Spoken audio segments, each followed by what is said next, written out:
Assalamualaikum warahmatullahi wabarakatuh.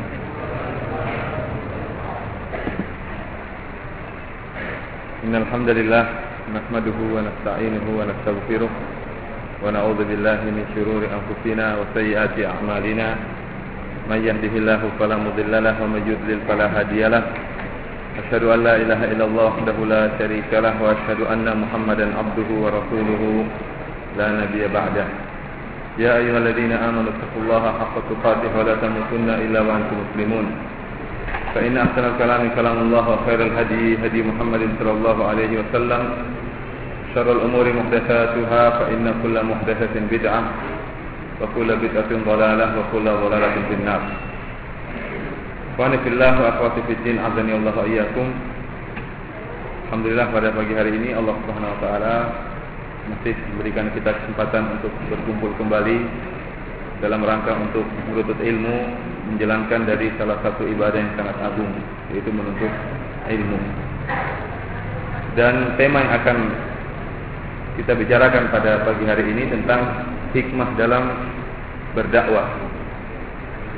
Ketahuilah ikhwani fillah wa akhwati fiddin azani Allah wa iyyakum, kita semua berada di atas kenikmatan yang sangat besar yang telah Allah anugerahkan kepada kita, yaitu kita berada di atas manhaj salaf. Dan manhaj salaf adalah manhaj yang merupakan satu-satunya manhaj yang benar dan telah direkomendasikan oleh Allah Subhanahu wa taala dan Nabi Muhammad sallallahu alaihi wasallam. Karena dia adalah manhaj para sahabat. Dan kita tahu bahwasanya para sahabat adalah umat yang terbaik. Kuntum khairu ummatin ukhrijat linnas. Kalian adalah umat yang terbaik. Siapa yang tatkala itu dijadikan khitab adalah para sahabat.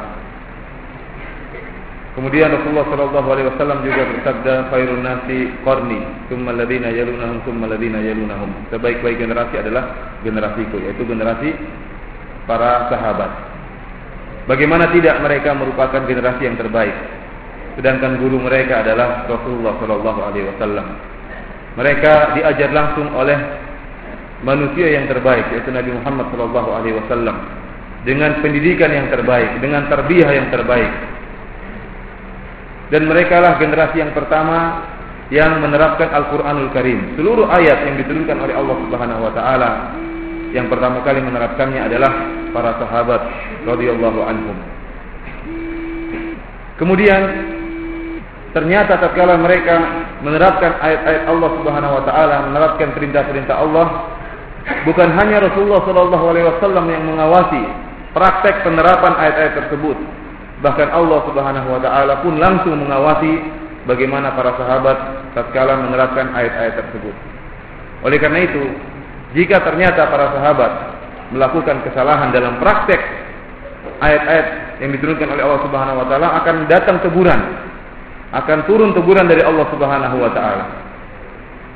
Karenanya sahabat Jabir bin Abdullah radhiyallahu taala anhu pernah berkata, "Kunna na'zil wal Qur'anu yanzil." Kata dia, kami dahulu para sahabat berbuat azal, mengeluarkan air mani di luar daripada rahim wanita. Kata Jabir, hukumnya boleh. Kenapa? Wal Qur'anu yanzil. Al-Qur'an sedang turun, namun Allah tidak menegur kami. Al-Quran sedang turun, namun Allah tidak menegur kami. Tidak adanya teguran dari Allah Subhanahu wa taala menunjukkan bahwasanya perbuatan azal itu boleh. Ini menunjukkan apa? Para sahabat jika salah melakukan penerapan ayat Allah Subhanahu wa taala, maka akan datang teguran. Maka kita tidak ragukan lagi bahwasanya mereka adalah umat terbaik, umat yang pertama kali menerapkan ayat Al-Quran dan di bawah pengawasan Allah Subhanahu wa taala. Maka pantas jika Allah Subhanahu wa taala menyaratkan, memberi persyaratan, jika kita ingin masuk ke dalam surga, ingin diridai oleh Allah Subhanahu wa taala, maka tidak ada jalan satu-satunya kecuali jalan mereka, jalan para sahabat. Allah berfirman, "Was-sabiqunal awwaluna minal muhajirin wal ansar walladzina tabauhum bi ihsan radhiyallahu anhum wa radu an." Kata Allah Subhanahu wa taala, "Was-sabiqunal awwalun", orang-orang yang pertama kali masuk Islam, minal muhajirin wal ansar, dari kalangan muhajirin dan ansar, yang jumlah mereka ribuan. Allah jelas ridha kepada mereka. Radhiyallahu anhum wa radu an. Allah ridha mereka dan mereka juga ridha kepada Allah. Adapun kita, kata Allah, walladzina tabauhum bi ihsan, Kita belum tentu diridhai oleh Allah Subhanahu wa taala. Para sahabat jelas ridha Allah terhadap mereka. Kita dipersyaratkan oleh Allah, jika ingin diridhai oleh Allah, ittaba'uhum bi ihsan. Kita harus mengikuti mereka, mengikuti para sahabat dengan pengikutan yang tersebaik-baiknya. Oleh karena itu, manhaj salaf adalah manhaj yang mulia, manhaj yang terbenar, dan satu-satunya manhaj yang bisa menunjukkan kepada kebenaran dan mengantarkan kepada surga Allah Subhanahu wa taala. Namun berjalan dengan bertambahnya waktu, semakin jauhnya umat dari masa kenabian, semakin jauhnya umat Islam dari zaman para sahabat, maka manhaj ini semakin pudar. Semakin banyak orang yang tidak mengenal manhaj ini. Semakin timbul bid'ah, semakin timbul penyimpangan dalam beribadah, hingga akhirnya manhaj ini pun menjadi manhaj yang asing. Orang tatkala melihat seorang di atas sunnah, maka masyarakat menjadi heran, kok ada orang seperti ini? Padahal justru orang inilah yang berada di atas sunnah, di atas manhaj salaf tersebut. Akan tetapi karena pudarnya manhaj ini, maka semakin asing di mata masyarakat. Jadilah manhaj ini berat, sulit untuk dijelaskan kepada masyarakat. Kenapa? Karena terlalu banyak bid'ah yang beredar, dan terlalu banyak kesyirikan yang beredar, dan terlalu banyak adat-adat masyarakat yang menyelisih manhaj ini. Oleh karena itu Syekh Albani rahimahullah sering menyampaikan nasihat bahwasanya manhaj salaf adalah manhaj yang berat. Kenapa berat? Karena menyelisih kebiasaan masyarakat. Karena masyarakat berada di atas kesesatan, kita ingin memperbaiki mereka, ingin menyelamatkan mereka daripada bid'ah, ingin menyelamatkan mereka daripada kesyirikan. Terasa beratlah manhaj tersebut. Kata Syekh Albani, maka jangan manhaj yang berat ini diperberat lagi dengan cara yang berat dalam menyampaikan. Jangan sampai manhaj yang berat ini kemudian kita perberat lagi di hadapan mata masyarakat dengan cara kita yang kasar tatkala menyampaikan manhaj tersebut, ya. Dengan cara kita yang tidak hikmah. Bahkan bisa jadi seorang dengan semangatnya untuk menyampaikan manhaj salaf, namun dengan cara yang tidak benar, bisa jadi dia merupakan sebab terhalangnya kebanyakan orang dari hidayah, dari petunjuk. Bisa jadi seorang salafi datang ke sebuah kampung masyarakat. Dia ingin menyampaikan manhaj salaf, namun cara dia yang kasar, tidak hikmah, sembrono, dengan cara yang ngawur, gaya preman dia gunakan. Akhirnya apa? Akhirnya masyarakat tidak simpati sama dia. Oh, inilah yang namanya salafi, modelnya kayak gini, sudah saya tidak mau kenal manhaj salaf. Akhirnya apa? Jika datang dai yang hikmah berikutnya, memiliki sifat hikmah, tidak akan diterima lagi oleh masyarakat, karena masyarakat sudah trauma dan sudah fobi dengan orang yang datang sebelumnya. Jadilah orang ini penghalang hidayah terhadap masyarakat. Jangan disangka dia enak-enak saja, tidak, dia akan ditanya oleh Allah Subhanahu wa taala pada hari kiamat akibat perbuatan dia. Wa nafillah wa khatifiddin azani Allah wa iyyakum. Makanya Ali radhiyallahu anhu berkata, hadithun nasa bima ya'rifun, aturiduna ayyukadzdzaballahu wa rasuluh. Sampaikanlah kepada masyarakat sesuai dengan nalar mereka. Apakah kalian ingin Allah dan Rasulnya didustakan? Maka dari sinilah pentingnya kita untuk mengetahui hikmah dalam berdakwah, sehingga kita berusaha menyampaikan manhaj yang mulia ini dengan cara sebaik-baiknya. Sungguhnya terlalu banyak kaum muslimin di tanah air kita yang tidak mengenal manhaj ini. Orang awam. Ini manhaj adalah manhaj rahmat, manhaj yang penuh dengan kebahagiaan. Kita sendiri merasakan kebahagiaan tatkala memeluk manhaj ini. Maka bagaimana kita usahakan untuk menularkan manhaj ini kepada masyarakat, agar mereka juga bisa mendapat hidayah, bisa berbahagia sebagaimana kebahagiaan yang kita rasakan. Ikhwani fillah wa akhwati fid din, azani Allah wa iyyakum. Sungguhnya Allah Subhanahu wa taala telah memerintahkan Nabi-Nya Muhammad sallallahu alaihi wasallam untuk berbuat hikmah dalam berdakwah. Kata Allah Subhanahu wa taala, ud'u ila sabili rabbika bil hikmati wal mau'izatil hasanati wajadilhum billati hi ahsan. Menyerulah atau berdakwahlah di jalan Rabbmu dengan cara yang hikmah dan dengan mau'izah yang baik, dan debatlah mereka dengan cara yang terbaik. Rasulullah sallallahu alaihi wasallam diperintahkan oleh Allah untuk hikmah dalam berdakwah. Kenapa? Karena memang tidak diragukan bahwasanya termasuk kunci terbesar kesuksesan orang dalam berdakwah, keberhasilan orang dalam berdakwah adalah hikmah. Sikap hikmah yang dia miliki. Dengan sikap hikmah yang dia miliki akan mudah.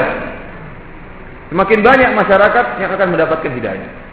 Saya masih ingat tatkala datang Syekh Sadlan, hafizahullah, salah seorang ulama salafiyin di Mamlakah Al-Arabiyah, tatkala datang mengunjungi Universitas Islam Madinah, kemudian memberikan tausiah nasihat kepada para mahasiswa. Dia bercerita di awal pengajian dia bahwa saya punya 2 orang murid. Sama-sama cerdas, sama-sama pintar. Setelah berapa tahun, sekian tahun, saya pun mengunjungi 2 murid saya yang di luar negeri, di luar dari Saudi Arabia. Maka saya dapati salah seorang murid saya dijauhi oleh masyarakat. Mestinya dicap sebagai masjid Wahabi. Masyarakat tidak datang ke situ, bahkan tidak ada jamaahnya. Sedangkan saya pergi ke masjid salah satunya, ke murid saya yang lainnya, saya dapati jumlah yang hadir ribuan orang. Kalau tidak salah sampai 7.000 dia katakan. Saya agak lupa. Maka saya pun bertanya-tanya apa yang terjadi, apa gerangan yang terjadi pada kedua orang ini. Ternyata setelah saya cek, ternyata murid saya yang pertama memang caranya tidak hikmah, kasar dalam berdakwah. Istijal, ingin segera orang itu dapat hidayah, sehingga dia tidak sabar dalam menyampaikan sunnah. Ingin satu hari orang dapat hidayahnya apa? Justru orang pun lari, masyarakat pun lari. Ada murid yang saya satunya, dia berdakwah bertahun-tahun, lambat cara dia berdakwah. Bahkan setiap minggu mungkin cuma 1 sunnah diajarkan kepada masyarakat. Terus hingga akhirnya masyarakat pun menerima dakwah yang disampaikan oleh murid saya yang kedua. Oleh karena itu benar bahwasanya hikmah merupakan kunci suksesnya seorang tatkala berdakwah di jalan Allah Subhanahu wa taala. Maka pantaslah Allah Subhanahu wa taala memerintahkan Nabi Muhammad sallallahu alaihi wasallam untuk berbuat hikmah dalam berdakwah. Bahkan Allah Subhanahu wa taala menurunkan malaikat Jibril untuk menanamkan hikmah dalam dada Nabi sallallahu alaihi wasallam. Dalam hadis yang sahih Rasulullah sallallahu alaihi wasallam bersabda, "Furija saqfu baiti wa ana bi Makkah." Suatu saat langit-langit rumah saya pun terbuka tatkala saya tinggal di Mekah. Fanazala Jibril, maka turunlah malaikat Jibril. Turun malaikat Jibril kemudian menemui Rasulullah sallallahu alaihi wasallam, fa faraja sadri, maka malaikat Jibril pun membuka dadaku. Tsumma ghasalahu bima'i Zamzam. Kemudian malaikat Jibril pun mencuci dadaku dengan air Zamzam.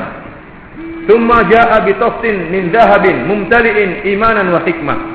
Kemudian setelah mencuci dada saya, malaikat Jibril pun membawa sebuah tempayan yang terbuat dari emas yang berisi penuh dengan iman dan hikmah. Tsumma afraghahu ala sadri. Kemudian malaikat Jibril pun menumpahkan iman dan hikmah tersebut dalam dadaku. Tsumma asbaqa alaihi. Kemudian dia pun menutup. Tsumma arajabi. Kemudian dia pun membawa saya untuk mi'raj, naik ke langit.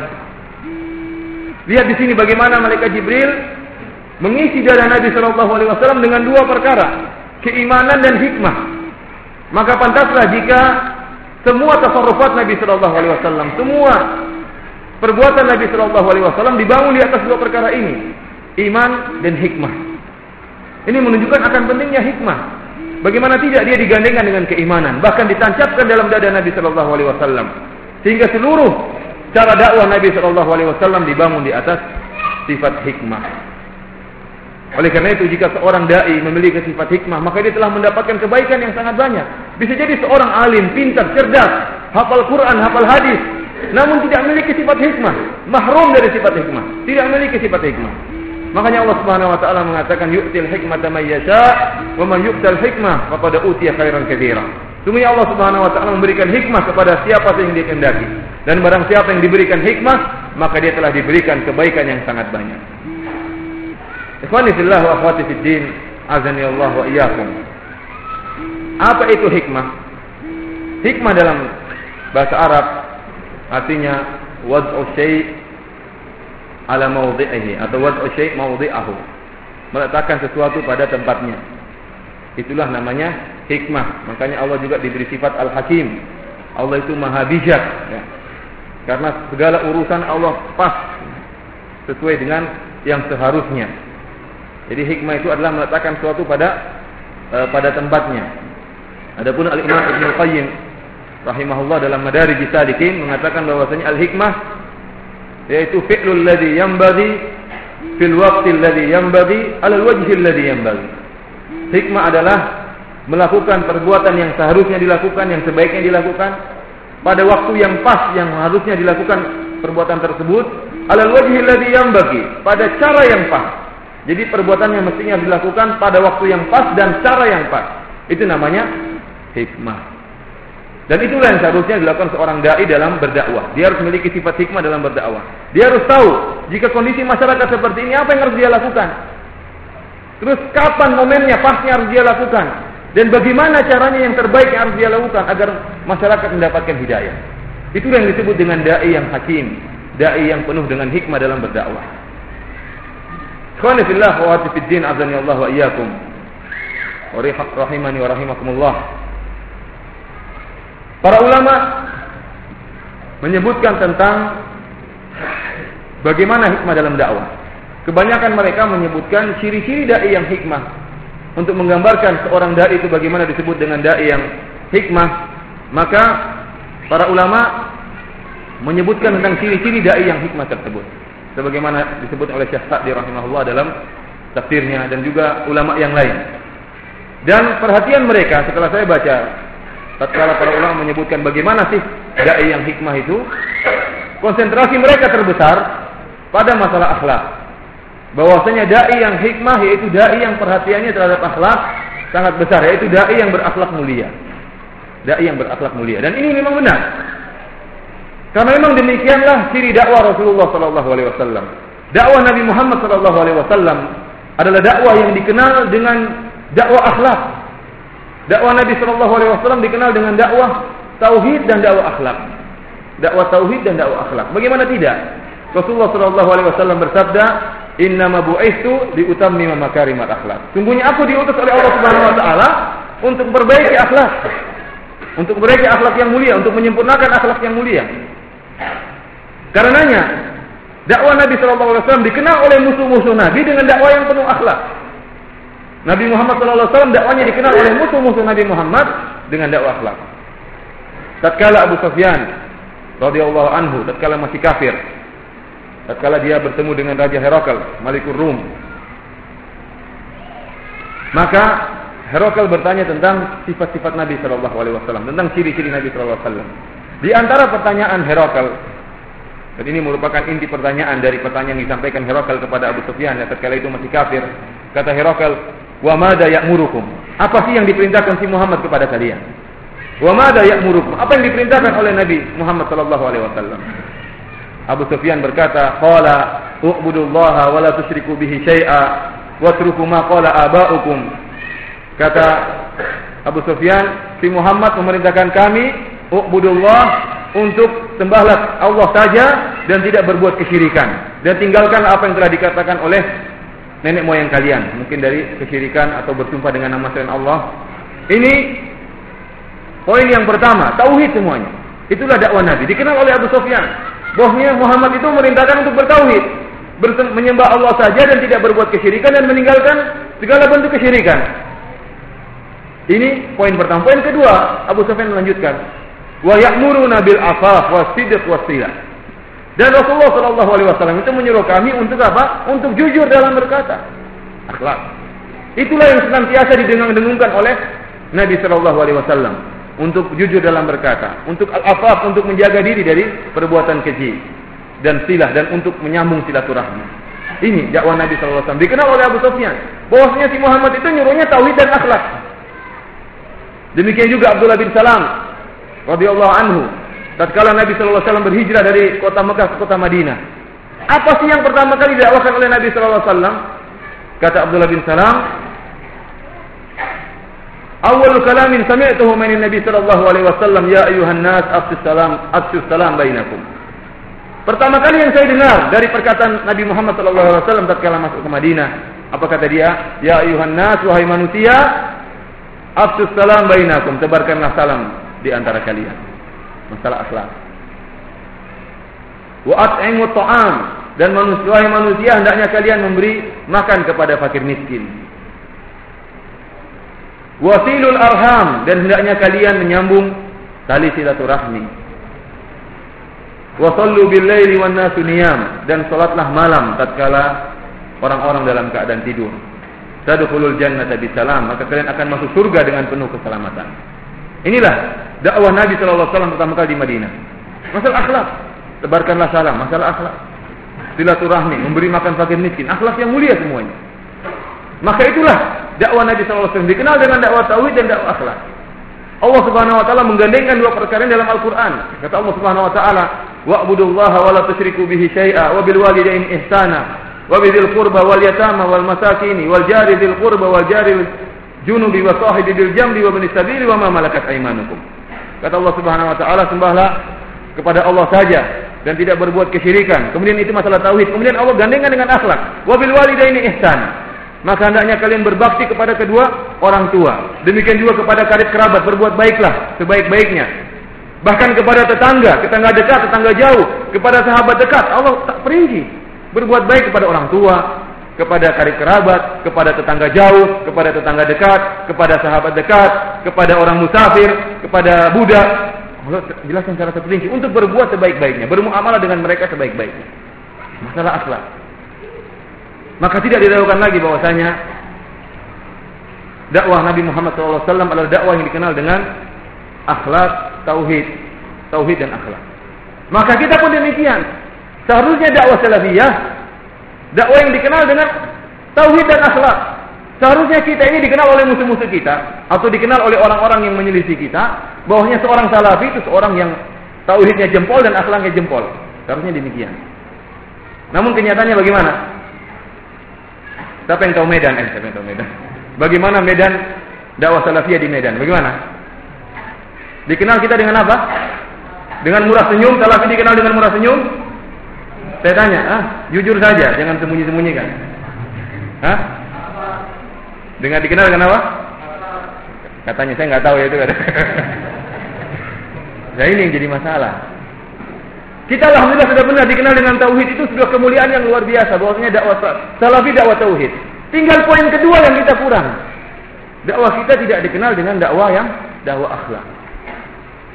Maka pantaslah dakwah kita kurang berhasil, masyarakat menjauh. Kenapa? Karena kita terkesan sangar. Seakan-akan masyarakat itu musuh, dianggap musuh, bukan dijadikan sahabat kita yang ingin kita tarik, tapi disikapi seperti musuh. Itu yang jadi masalah. Oleh karena ikhwan fillah azanillahu wa iyyakum, ya, ini jadi perhatian kita bahwasanya di antara sifat hikmah yang sangat penting yaitu hendaknya seorang berakhlak mulia tatkala dia sedang berdakwah, mendakwakan dakwah yang sangat mulia ini. Dan sebagaimana telah saya singgung kemarin bahwasanya jangan terpedaya dengan omongan sebagian orang yang mengatakan yang penting akidah, akhlak buruk tidak jadi masalah. Ini perkataan yang batil. Bahwasanya yang sebenarnya akidah itu, akhlak itu merupakan cerminan daripada akidah. Bahkan sampai-sampai Syekhul Islam Ibnu Taimiyah dalam kitabnya Al-Aqidah Al-Wasithiyah, risalahnya yang antum semua belajar sama Ustaz Abu Ihsan, di akhir daripada risalah tersebut Syekhul Islam Taimiyah menyebutkan masalah akhlak. Kata Syekhul Islam Ibnu Taimiyah, wa ya'taqiduna qaulan Nabi sallallahu alaihi wasallam masalul mu'minina fi tawaddihim wa tarahumihim wa ta'atufihim kamasalil jasadil wahid idza istaka minhu udhun tada'a sa'irul jasadi bil humma was sahar. Ya kata Rasulullah sallallahu alaihi wasallam, sungguhnya ahlu sunnah wal jamaah. Jadi di awal kitab Ibnu Taimiyah mengatakan inilah akidah firqatun najiyah. Kemudian dia menyebutkan seluruh poin-poin akidah ahlu sunnah wal jamaah. Di akhir daripada kitab Aqidah Wasithiyah, beliau Ibnu Taimiyah rahimahullah mengkhususkan penyebutan masalah akhlak. Beliau mengatakan dan Ahlussunnah wal Jamaah meyakini makna dari sabda Nabi sallallahu alaihi wasallam bahwasanya perumpamaan antara kaum mukminin dalam kasih sayang mereka, dalam rahmat mereka, dalam saling cinta di antara mereka seperti perumpamaan sebuah tubuh yang satu. Jika salah satu anggota tubuh sakit, maka yang lainnya akan merasa sakit.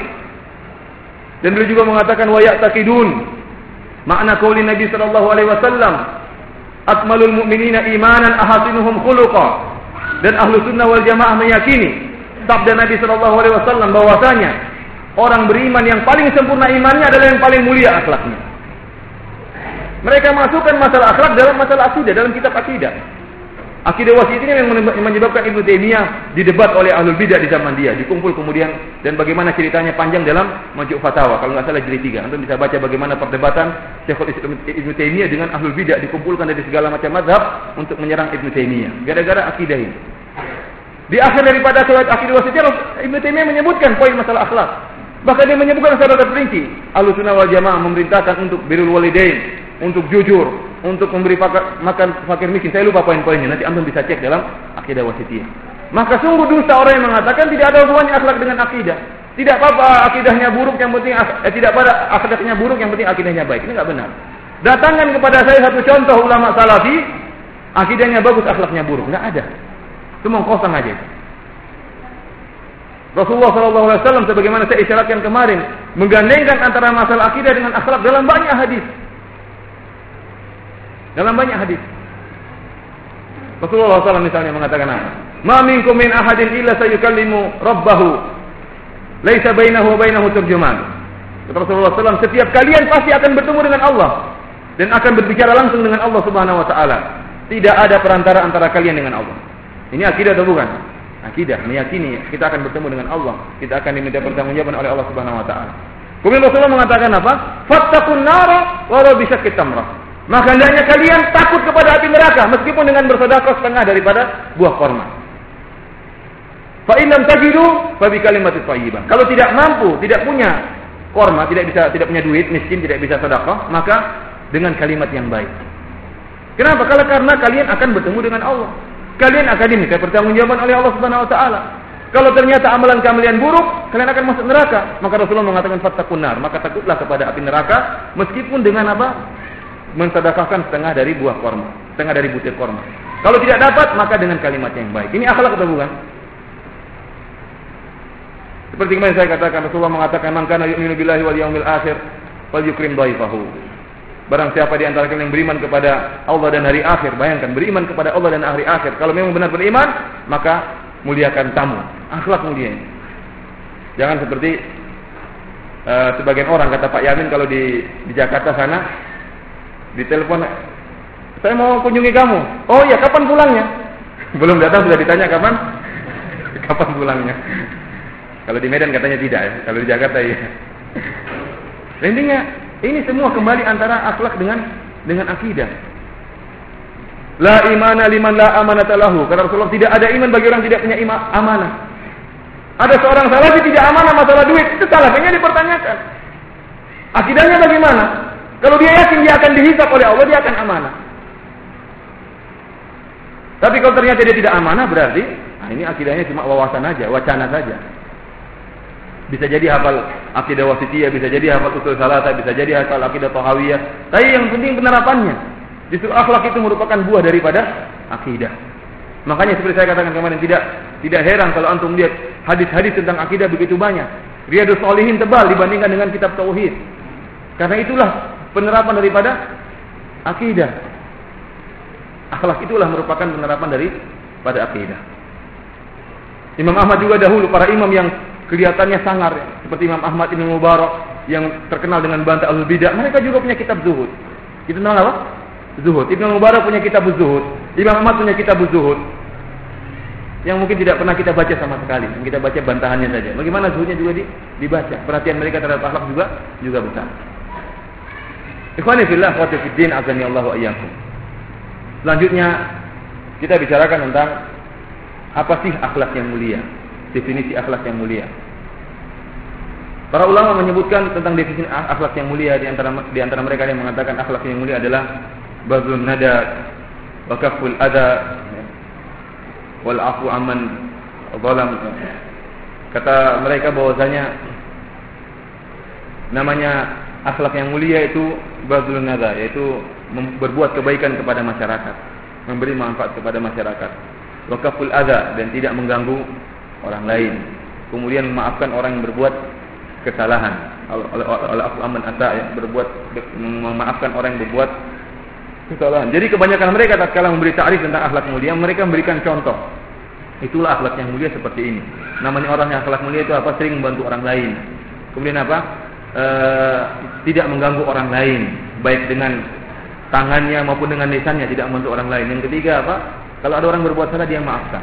Itu akhlak yang mulia. Dan banyak tarif-tarif definisi-definisi yang lain. Akan tapi saya sangat kagum dengan definisi yang disampaikan oleh Syekh Abdul Razak bin Abdul Muhsin Al-Abbad. Tatkala beliau menjelaskan tentang akhlak yang mulia, kata beliau, banyak ulama memberikan definisi tentang akhlak mulia, tetapi ada satu hadis yang merupakan wakil definisi yang sangat baik, yaitu sabda Rasulullah sallallahu alaihi wasallam, la yu'minu ahadukum hatta yuhibba li akhihi ma yuhibbu li nafsihi. Tidak akan sempurna iman salah seorang dari kalian sampai dia menghendaki bagi saudaranya kebaikan apa yang dia kehendaki untuk dirinya. Ini diambil juga dari hadis yang lain riwayat Muslim juga. Tatkala Rasulullah SAW bersabda, "Man arada an yuzahzaha 'anil nar wa udkhila al-jannata falta'ti maniyatuhu wa huwa yu'minu billahi wal yawmil akhir wal yati ila an-nasi alladhi yuhibbu an yu'ta ilaihi." Kata Rasulullah SAW tatkala menjelaskan akan datang fitnah itu semakin lama semakin besar. Kata Rasulullah SAW, maka barang siapa yang ingin dia diselamatkan dari api neraka, kemudian masuk dalam surga, falta'tihi maniyatuh, maka hendaknya ajal tatkala datang kepada dia, wa huwa yu'minu billahi wal yawmil akhir, dan dia dalam keadaan beriman kepada Allah dan hari akhir. Kemudian kata Rasulullah SAW, wal ya'ti ilan nasi alladhi yuhibbu an yu'ta ilaihi, dan dia hendaknya memberikan kepada manusia apa yang dia senangi kalau itu juga diberikan kepada dia. Sama maknanya dengan hadis yang pertama. Jadi seorang yang beriman, yang berakhlak mulia, ini definisi akhlak yang mulia, itu dia menginginkan kebaikan bagi saudaranya apa yang diinginkan untuk dirinya. Dari sini kata Syekh Abdul Razak Al-Abbad hafizahullah, bahwasanya kita kalau ingin tahu akhlak mulia, bagaimana kita berakhlak mulia sama orang, kita posisikan diri kita sebagai lawan kita itu. Bagaimana kalau dia jadi teman bicara kita? Kalau kita ingin berbuat baik sama ibu kita, bagaimana caranya? Coba anggap kita sebagai seorang ibu. Apa sih yang diinginkan oleh seorang ibu? Oh, ternyata ibu ingin seperti ini, anaknya sering silaturahmi, anaknya ya tiap bulan kasih duit ya, sering telepon, sering SMS, ya kita lakukan. Itu akhlak yang mulia. Jadi kita memposisikan diri kita sebagai orang yang ingin kita baiki. Kalau kita ingin bagaimana berakhlak mulia terhadap ustaz, coba bayangkan kalau saya jadi ustaz pengennya gimana? Wah, pengennya setiap ada jamaah yang kasih mobil satu, yang enggak ya. Pengennya ya murid-murid itu datang dengan cepat sebelum pengajian sudah hadir ya, mencatat ya. Itu akhlak mulia terhadap apa? Terhadap ustaz. Adapun ngaji kemudian nyandar, ngorok di belakang ya itu bukan akhlak mulia sama ustaz. Dalam segala hal, tatkala ada orang marah sama antum atau ribut sama antum, menyakiti antum, kemudian dia ingin minta maaf sama antum. Antum pastikan jalan, coba kalau saya jadi dia, merasa bersalah, saya ingin dimaafkan. Ya sudah, kita maafkan dia. Itulah standar bagaimana akhlak yang mulia. Dan ingat ikhwani fillah wa fiddin azani Allah wa iyyakum, menimbulkan perasaan dalam hati ingin kebaikan pada saudara sebagaimana ingin kebaikan tersebut pada diri kita, hukumnya wajib. Hukumnya bukan sunnah, tapi hukumnya apa? Wajib. Antum harus punya perasaan seperti itu, kalau tidak antum berdosa. Rasulullah SAW mengatakan, la yu'minu ahadukum hatta yuhibba li akhihi ma yuhibbu li nafsihi. Tidak akan beriman salah seorang dari kalian sampai dia menghendaki bagi saudaranya kebaikan yang dia inginkan untuk dirinya. Perasaan itu harus ada dan hukumnya wajib. Ini dijelaskan panjang lebar oleh Syekhul Islam Ibnu Taimiyah dalam Majmu' Fatawa jilid ke-7. Beliau menjelaskan bahwasanya seluruh penafian dalam syariat, baik dalam masalah iman atau dalam masalah fikih, itu tidak dinafikan kecuali karena ada perkara wajib yang hilang. Tidaklah timbul penafian tersebut kecuali karena ada kewajiban yang hilang. Contohnya dalam masalah fikih, Rasulullah SAW bersabda, atau dalam masalah iman kata Rasulullah SAW, la imana liman la amanata lahu. Tidak ada iman bagi orang yang tidak punya amanah. Berarti amanah hukumnya wajib atau bukan? Wajib. Kalau tidak ada amanah, tidak ada iman kata Rasulullah. Berarti amanah hukumnya wajib. Rasulullah juga mengatakan, misalnya tatkala ada seorang sahabat yang datang sholat kemudian sholatnya tidak beres, kata Rasulullah SAW, irji fasalli fa innaka lam tusalli. Kata Rasulullah, kembali dan sholat lagi, sungguhnya kau tadi belum sholat. Kau tadi belum sholat. Menunjukkan bahwasanya dia meninggalkan perkara yang wajib. Sampai Rasulullah mensifati dia, sungguhnya tadi kamu belum sholat. Sebagian ulama meneliti jalan hadis ini, hadis musii'u sholatahu, seorang yang salah dalam sholatnya. Karena Rasulullah mengatakan, irji fasalli fa innaka lam tusalli, kembali sholat karena kau tadi sebenarnya belum sholat. Diteliti jalan riwayat hadis ini dan perkara-perkara yang disebutkan dalam riwayat hadis ini semuanya hukumnya wajib. Sebagian ulama berpendapat demikian. Kenapa? Karena Rasulullah mengatakan fa innaka lam tusalli, sungguhnya kau belum salat. Dan tidaklah dikatakan kepada orang ini fa innaka lam tusalli kecuali karena dia meninggalkan sesuatu yang wajib. Kalau seandainya ada seorang salat, kemudian kita menurut pendapat kita menggerak-gerakkan jari hukumnya sunnah, lantas dia tatkala salat tidak menggerak-gerakkan jari, tidak mungkin kita mengatakan sungguhnya kau belum salat. Kenapa? Karena ini sudah salat. Cuma dia meninggalkan sunnah. Jadi perkataan sungguhnya kau tadi belum salat itu kecuali tidak dikatakan demikian kecuali dia telah meninggalkan perkara yang wajib. Jelas atau tidak ini? Jelas. Contohnya lagi, kata Rasulullah sallallahu alaihi wasallam, la salata li hadrati ta'am wala wa huwa yudafi'ul akhbathan. Kata Rasulullah sallallahu alaihi wasallam, tidak ada salat bagi orang yang sudah dihadirkan makanan di hadapannya. Dan tidak ada salat bagi orang yang menahan buang air, pengin kedut atau pengin kencing dia tahan-tahan. Kata Rasulullah tidak ada salat. Maka ini pendapat yang rajih bahwasanya kalau ada makanan, ada iqamat maka harus makan, hukumnya wajib. Ya, wajib atau sunnah? Wajib, kata Rasulullah, kan tidak ada salat. Kalau berdasarkan kaidah yang disebut oleh Syekh Islam Ibnu Taimiyah ini bahwasanya kalau sudah dihidangkan makanan, kemudian iqamat salat maka wajib untuk makan. Makan dulu. Jadi kata para ulama ini dikaitkan kepada orang yang syahwat makannya besar lagi, lapar-laparnya benar, datang makanan maka jangan jangan salat, makan dulu karena ruh daripada salat adalah kekhusyuan. Ruh daripada salat kekhusyuan. Kalau dia masih mikir makan, maka nanti salatnya tidak khusyuk, maka makan dulu. Ini semua menunjukkan bahwasanya segala penafian dalam syariat tidaklah dinafikan kecuali karena ada perkara wajib yang ditinggalkan. Demikian juga masalah ini. Rasulullah SAW mengatakan, la yu'minu ahadukum hatta yuhibba li akhihi ma yuhibbu li nafsihi. Tidak akan sempurna, tidak akan beriman salah seorang dari kalian sampai dia menghendaki kebaikan bagi saudaranya sebagaimana dia kehendaki bagi diri. Oleh karena itu, ikhwani fillah Allah wa yakum. Tatkala antum berdakwah di masyarakat, bukankah antum ingin sebagaimana antum menjadi salafi, antum ingin masyarakat juga menjadi salafi? Bukankah antum benci kalau antum terjerumus dalam bid'ah? Antum juga ingin masyarakat tidak terjerumus dalam bid'ah? Maka berusahalah berdakwah sebaik-baiknya dengan akhlak sebaik-baiknya agar mereka bisa terselamatkan daripada bid'ah, agar mereka bisa terselamatkan daripada kesyirikan. Maka kalau kita jadi mereka, gimana kira-kira? Kalau antum jadi masyarakat ada dai yang sangar, kira-kira antum mau nggak? Antum nggak mau. Antum ingin ada dai yang datang silaturahmi, kalau bisa bawa hadiah, ajak ngobrol sekali, 2 kali, 10 kali, baru antum ternyata ini. Seperti itu. Antum dulu dapat hidayah gimana caranya? Apakah ada orang datang kemudian kamu mubtadi, antum dapat hidayah?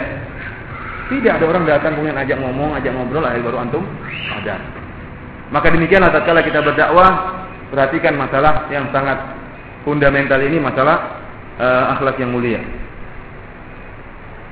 Qanifillah sanallahu ayyakum. Perkara yang kedua yang seharusnya dimiliki oleh seorang dai salafi yang hakim, yang memiliki sifat hikmah, hendaknya dia bersifat lemah lembut, dan ini merupakan cabang dari perkara yang pertama. Namun dikhususkan oleh para ulama disebutkan lemah lembut karena saking pentingnya. Lemah lembut merupakan akhlak yang mulia. Tetapi dikhususkan oleh para ulama kenapa? Karena pentingnya masalah ini. Bahwa seorang dai asalnya dia harus bersifat lemah lembut.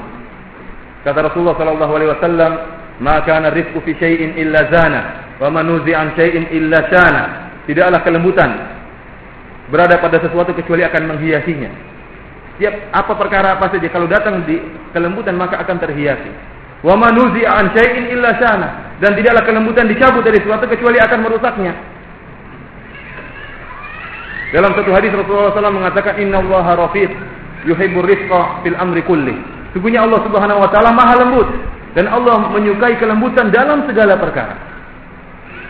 Dan antum harus yakin, ternyata Allah mencintai kelembutan dalam segala perkara, dan apa yang dicintai oleh Allah itu lebih berfaedah dan lebih maslahatnya lebih besar kepada hamba-hambanya. Kalau Allah menghendaki kebaikan pada segala perkara, berarti ingatlah apa yang dikehendaki Allah itu yang terbaik. Apa yang dicintai Allah itulah yang terbaik.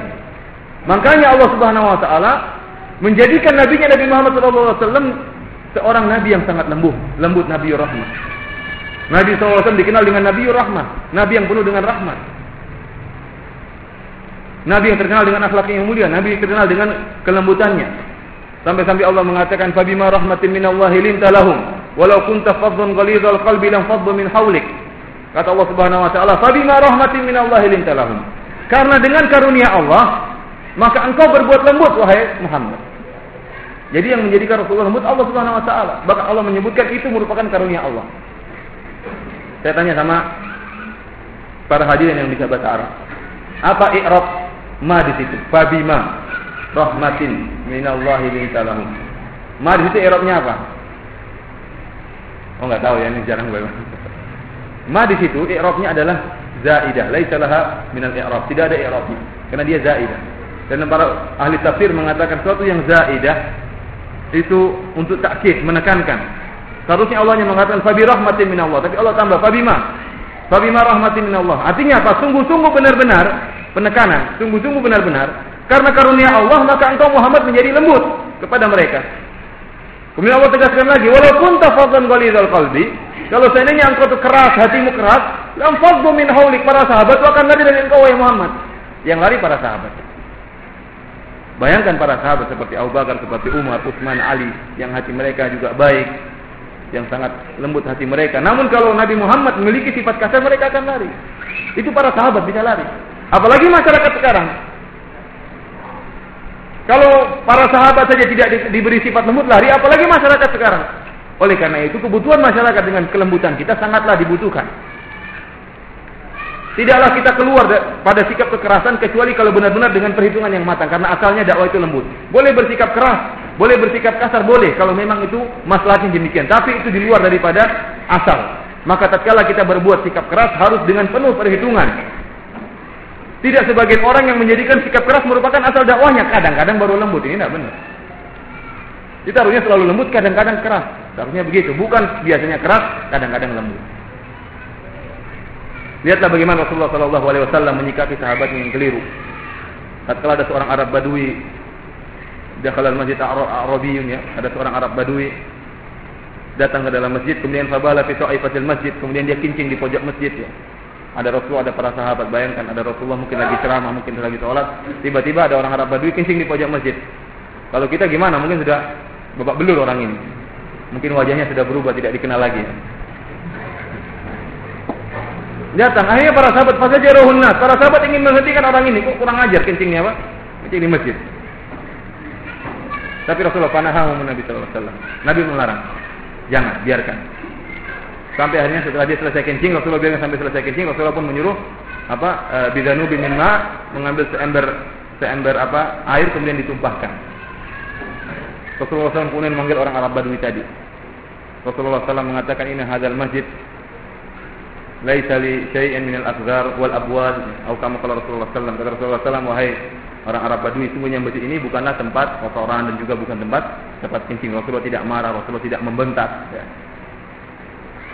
Karena memang seperti itu seharusnya. Seandainya Arab Badui tadi dihentikan di tengah jalan, mungkin dia kaget, oh kapan tegur-tegur saya? Mungkin kencingnya berhamburan di mana?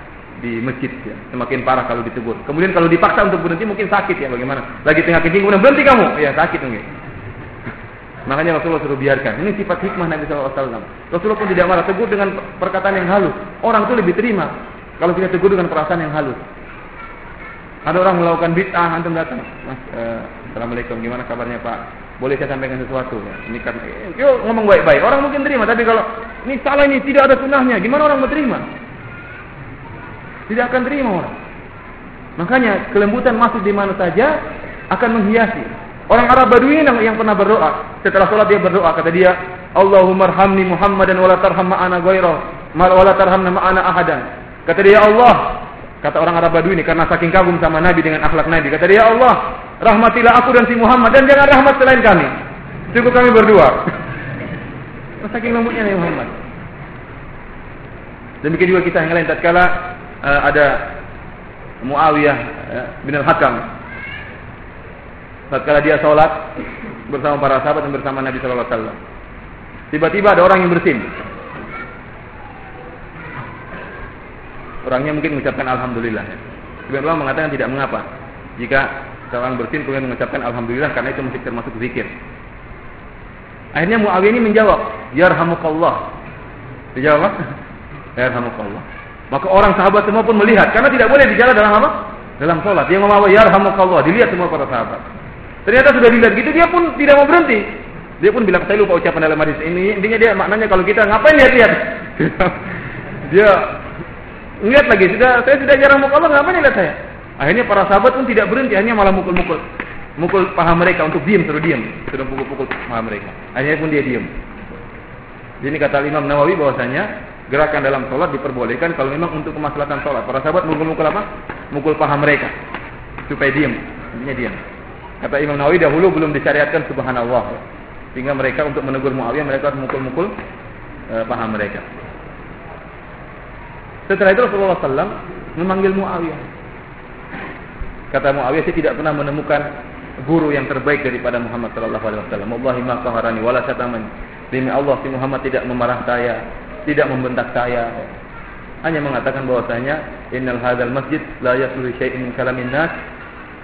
Innama li dzikrillah wa tilawatil Qur'an atau kama qala Rasulullah sallallahu alaihi wasallam. Rasulullah mengatakan, wahai Muawiyah, sesungguhnya masjid ini bukan untuk omongan manusia, salat ini bukan untuk omongan manusia, tetapi masjid ini adalah tempat untuk zikir kepada Allah dan untuk membaca Al-Qur'an. Lihatlah bagaimana kelembutan Rasulullah sallallahu alaihi wasallam dalam menghadapi kesalahan yang ditimbulkan oleh para sahabat. Selanjutnya ikhwani fillah azanillahu wa iyyakum. Dalam kesempatan ini saya ingin menyampaikan permasalahan yang mungkin antum semua sudah ketahui, yaitu masalah hajar al-mubtadi', menghajar ahlul bidah. Para ulama sepakat bahwasanya hajar mubtadi' itu tidaklah dikerjakan kecuali kalau ada maslahatnya. Karena hajar itu bukanlah ibadah li dzatihi, tapi dia ibadah li ghairihi. Dia dikerjakan kalau ada maslahatnya, kalau enggak boleh dikerjakan. Memboikot ahlul bidah. Karena hajar itu termasuk dalam nahyu anil munkar, dalam praktek nahi munkar. Dan para ulama telah menggariskan kaidah-kaidah dalam praktek nahi munkar, yaitu tidak boleh menimbulkan kemudaratan yang lebih. Praktek nahi munkar tidaklah dipraktekkan kecuali kalau menimbulkan kemaslahatan. Di antara praktek nahi munkar adalah hajar mubtadi'. Oleh karena hajar mubtadi' tidak boleh diterapkan kecuali kalau ada maslahatnya. Dalam buku saya Lerep Pertukan saya sebutkan dalil-dalil tentang masalah ini dan perkataan para ulama. Namun ada satu perkara yang tidak saya sebutkan, yaitu bahwasanya yang ingin saya sampaikan sekarang ini, bahwasanya para ulama tatkala menjelaskan hajar mubtadi', di antara Syekhul Islam Ibnu Taimiyah dan yang lainnya, mereka menggandengkan antara penjelasan hajar mubtadi' dengan hajar ahli maksiat, sama dalam satu bab. Bahkan menghajar mubtadi' itu merupakan cabang dari menghajar pelaku maksiat. Menghajar mubtadi' itu merupakan cabang dari menghajar pelaku maksiat. Oleh karena itu semua ulama yang bicarakan tentang hajar mubtadi', mereka menyebutkan dalil tentang bagaimana sikap Rasulullah terhadap Ka'ab bin Malik tatkala tidak ikut perang Tabuk. Tatkala dia ketinggalan dan tidak ikut perang Tabuk. Antum tahu kisahnya yang sangat panjang. Tatkala Rasulullah SAW mengumumkan kepada para sahabat, tatkala itu masa saif, masa musim panas, Rasulullah SAW mengumumkan kepada para sahabatnya bahwasanya kita akan berperang, kita akan pergi ke Tabuk untuk berperang melawan orang-orang Rum. Rasulullah SAW biasanya kalau ingin perang, Rasulullah melakukan tauriyah. Kalau Rasulullah SAW ingin berperang menuju ke utara, beliau ke selatan dulu, nanti di tengah jalan baru pergi ke utara. Kalau beliau ingin ke timur, beliau ke barat dulu, baru nanti tengah jalan putar kemudian ke arah timur. Kenapa? Karena di antara kaum muslimin ada orang-orang munafik, sehingga Rasulullah ingin menipu mereka, sehingga Rasulullah ingin melakukan tauriyah. Kecuali perang Tabuk, Rasulullah jelas-jelas menjelaskan kepada para sahabat, kita akan perang melawan orang Rum ke Tabuk. Kenapa? Karena banyak alasan tatkala itu. Pertama, tatkala itu musim panas, jadi mungkin orang mau jihad malas, ya. Musim panas, ini panas. Kemudian apa? Jarak yang akan ditempuh jauh. Tabuk itu kira-kira 700 km. Bukan naik mobil, bukan naik bis, ya, bukan naik pesawat. Tetapi apa? Jalan kaki atau naik onta ganti-gantian. 700 km. Jauh itu. Bukan dekat, ya. Belum lagi melewati padang pasir, belum melewati apa? Bebatuan. Ya. Setengah mati, 700 km jauh sekali. Belum harus berbekalan. Kemudian apa? Selain musim panas dan jaraknya jauh, ternyata setelah itu musim panen. Korma-korma mulai merah, buah-buahan mulai apa? Bersemi, bunga-bunga bersemi. Sehingga orang, waduh, mau jihad mending petik korma aja makan. Semakin besar godaannya untuk meninggalkan jihad. Yang keempat, apa? Musuh yang akan dihadapi sangat besar jumlahnya. Orang-orang Rum, badannya gede-gede dan jumlahnya banyak. 4 perkara ini yang membuat Rasulullah SAW kemudian mengumumkan secara secara jelas bahwasanya dia ingin perang dan mengajak kaum muslimin semuanya untuk pergi perang di perang Tabuk. Ka'ab bin Malik ini adalah seorang sahabat yang mengikuti seluruh peperangan Nabi sallallahu alaihi wasallam kecuali perang Badar. Karena memang perang Badar asalnya Rasulullah tidak ingin perang. Adapun perang yang lain semuanya diikuti oleh Ka'ab bin Malik radhiyallahu taala anhu. Namun untuk perang Tabuk, tidak tahu ada sikap malas-malas yang timbul dalam dirinya. Padahal tatkala itu dia punya 2 kuda. Dia tidak pernah ikut perang memiliki 2 ekor kuda kecuali tatkala perang Tabuk ini. Akhirnya Rasulullah SAW pun mengumpulkan para sahabatnya semua pada bersiap siaga untuk berangkat ke Tabuk. Ka'ab bin Malik menunda-nunda, nantilah. Orang-orang sudah siap, nantilah dia mulai nyiapkan kudanya. Sampai akhirnya Rasulullah pun berangkat sama para sahabatnya berangkat ke Tabuk. Dia bilang, nanti saya nyusul lah. Nanti apa? Saya nyusul. Sampai Rasulullah sudah sampai Tabuk dia enggak bergerak. Waduh, gimana ini? Enggak lama kemudian Rasulullah pun balik lagi ke mana? Ke Madinah. Tatkala dia dengar Rasulullah akan balik ke Madinah, mulailah dia kebingungan bagaimana apa yang harus saya katakan kepada Rasulullah SAW. Maka dia pun berkumpul dengan keluarganya. Apa yang harus saya katakan kepada Nabi Muhammad SAW? Kata mereka, bohong saja. Gampang. Bilang saya punya uzur, selesai perkara. Saya tidak bisa pergi karena punya uzur. Akhirnya apa? Dia pun bertekad untuk bohong. Datanglah Rasulullah SAW dan para sahabatnya. Setelah itu Rasulullah cek seluruh orang yang tidak ikut dipanggil. Kenapa tidak ikut perang Tabuk? Dia sudah nekat untuk berbohong. Tapi tatkala melihat Rasulullah tidak jadi bohong.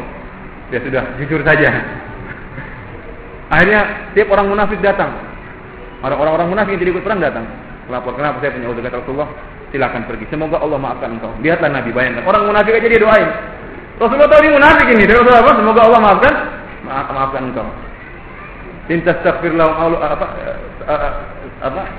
dalam ayatnya itu 70 marrah fala yaghfirullahu lahum. Meskipun engkau wahai Muhammad maafkan mereka, minta ampun kepada mereka 70 kali, Allah tidak akan maafkan mereka. Tapi apa? Lihat bagaimana semangat Nabi untuk maafkan, minta ampun kepada Allah bagi orang-orang munafik. Hanya orang munafik, setiap orang punya uzur. Saya gini, Rasulullah udah pergi, semoga Allah maafkan engkau. Terus sampai akhirnya datanglah giliran Ka'ab bin Malik. Datang Assalamualaikum warahmatullahi wabarakatuh. Kenapa tidak pergi? Tidak berangkat? Kata dia, ya Rasulullah utitu jadalan. Ya Rasulullah, saya ini pandai ngomong. Kalau main lidah saya pintar. Meskipun depan raja siapa saja saya bisa sibulin. Tapi engkau ya Rasulullah saya tidak berani. Akhirnya saya jujur, saya tidak punya alasan apa-apa. Akhirnya kata Rasulullah, ya udah pergi. Lihat bagaimana keputusan Allah Subhanahu wa taala. Ternyata Allah memerintahkan Rasulullah SAW dan para sahabatnya untuk menghajar siapa? Ka'ab bin Malik. Akhirnya dihajar. Ditinggalkan oleh seluruh para sahabat. Ka'ab jadi menderita. Ternyata ada 2 orang lagi selain Ka'ab bin Malik. 2 orang yang lebih tua daripada Ka'ab bin Malik. Lebih tua. Dan kedua orang ini pernah ikut perang Badar. Dihajar juga. Ada 3 orang jadinya yang dihajar. Yang 2 ini ke masjid ternyata dihajar oleh kaum muslimin. Tidak ada yang beri salam. Kalau salam tidak dibalas. Semuanya pandangannya sinis. Akhirnya apa? Mereka tidak ke masjid 2 orang ini. Pergi ke rumah. Tidak sanggup untuk ke masjid. Kenapa? Karena sikap yang keras yang timbul dari Rasulullah dan para sahabat. Sampai hati mereka merasa sempit, tidak sanggup untuk ke masjid. Sudah di rumah saja menangis. Di rumah saja menangis. Ka'ab bin Malik enggak. Kata dia, saya lebih kuat dari mereka. Saya lebih sabar dari mereka. Dia terus ke masjid. Meskipun dicuekin oleh Rasulullah dan para sahabat. Dia cuek. Sudah orang cuek, enggak apa-apa. Yang penting apa? Saya salat di masjid. Sampai akhirnya 40 hari. Ka'ab bin Malik dihajar dan kedua orang sahabatnya. Tatkala hari ke-40, datanglah utusan Rasulullah SAW. Kata dia, Rasulullah memerintahkan engkau untuk meninggalkan istrimu. Bayangkan. Kamu kemarin istrinya sama dihajar oleh para sahabat, istrimu tidak menghajar, masih bisa kelongan di rumah. Sekarang istrinya pun disuruh apa? Disuruh menghajar, tinggalkan istrimu. Akhirnya kata Ka'ab bin Malik, apakah saya disuruh menceraikan atau tidak? Tidak disuruh. Akhirnya kata dia, ilhaqi bi ahlik. Kata dia, kata istriku, pergilah ke rumah keluargamu atau ke rumah orang tuamu. Hari ke-40 dia pun meninggalkan istrinya. Akhirnya dihajar terus. Akhirnya Ka'ab bin Malik pun tidak betah. Akhirnya dia sholat di rumah. Karena saking apa? Sedih yang dia rasakan. Pada hari ke-50 maka turunlah ayat dalam surah At-Taubah, wa ala thalathati alladziina khulifu hatta idza dhaqat 'alaihimul ardu bima rahabat wa dhaqat 'alaihim anfusuhum wa dhannu alla malja'a minallahi illa ilayhi. Akhirnya turunlah ayat bahwasanya Allah Subhanahu wa taala Allah Subhanahu wa taala menerima taubat 3 orang ini setelah mereka merasa sempit padahal dunia luas. Dhaqat 'alaihimul ardu bima rahabat, kata Allah, dunia itu kerasa sempit bagi mereka padahal bumi ini luas. Namun apa? Karena sikap Rasulullah dan para sahabat yang menghajar mereka sehingga terasa sempit. Akhirnya tatkala ada kabar bahwasanya Allah telah mengampuni mereka, datanglah seorang naik kuda kalau nggak salah menemui Ka'ab bin Malik. Sungguhnya engkau telah diampuni oleh Allah Subhanahu wa taala. Tatkala mendengar hal itu, spontanitas Ka'ab bin Malik pun melepaskan bajunya. Ya, bajunya dia lepaskan, dikasih hadiah sama orang itu. Padahal kata dia, saya tidak punya baju kecuali apa? Baju itu. Akhirnya setelah itu dia pinjam baju orang lain. Akhirnya saking gembiranya dia kasih bajunya ini. Wah, kamu. Kemudian setelah dia datang, para sahabat semua menyambut dengan penuh gembira. Karena dasarnya mereka semua sayang kepada Ka'ab bin Malik. Namun Allah telah merintahkan mereka untuk menghajar. Paham ceritanya ya? Sekarang saya tanya sama antum semua. Ka'ab bin Malik dihajar karena dia mubtadi atau melakukan maksiat? Mubtadi ya. Jangan ragu-ragu, bilang aja mubtadi kalau mubtadi. Ka'ab bin Malik mubtadi atau maksiat? Baik, Rasulullah sallallahu alaihi wasallam dan para sahabat tatkala menghajar Ka'ab, benci atau sayang? Hah? Sayang. Makanya tatkala diterima taubatnya semua apa? Menyambut, menyampaikan kabar gembira. Karena mereka sayang, mereka bersikap keras karena perintah Allah dan Rasulullah sallallahu alaihi wasallam. Oleh karena itu para ulama menjadikan dalil Ka'ab bin Malik ini sebagai dalil untuk menghajar masalah hajar ahlul bidah. Jadi saya katakan, menghajar ahlul bidah itu merupakan cabang dari menghajar pelaku maksiat. Namun sangat disayangkan tatkala praktek hajar yang ngawur ya. Dia banyak masalah, bahkan masalah khilafiyah pun diterapkan hajar, dijadikan sarana untuk wala dan bara. Masalah yang tidak prinsip dijadikan sarana wala dan bara, kemudian menghajar dengan penuh kebencian. Seakan-akan kalau orangnya mau sadar, tidak boleh, kamu nggak sadar, kamu sudah sesat, tetap aja nggak usah sadar. Seperti itu ya. Tidak ada rasa cinta sama sekali. Tidak sebagaimana Rasulullah para sahabat tatkala menghajar dengan penuh kecintaan dan harapan mereka sadar. Inilah praktik yang salah. Yang ingin saya tekankan dalam masalah ini. Ikhwani fillah wa fiddin, atani Allah wa iyyakum. Menghajar pelaku maksiat disyariatkan sampai sekarang. Menghajar pelaku maksiat disyariatkan sampai sekarang. Namun kebanyakan kita tidak berani menghajar pelaku maksiat. Ya atau tidak? Berani antum menghajar pelaku maksiat? Tidak berani. Antum mau belanja di mana? Pelaku maksiat semua buka jilbab, semuanya enggak belanja, mau beli kartu telepon aja yang jual cewek dia pakai jilbab.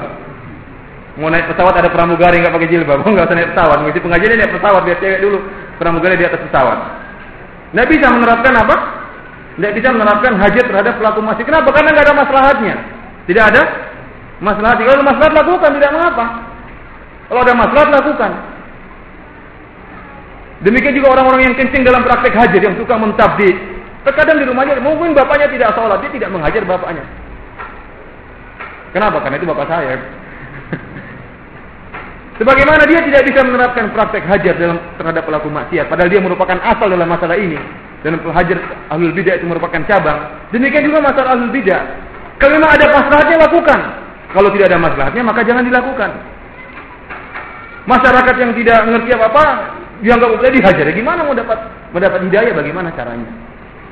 Coba dia renungkan. Bagaimana sahabat masyarakat mau dapat hidayah kalau dia prakteknya seperti itu?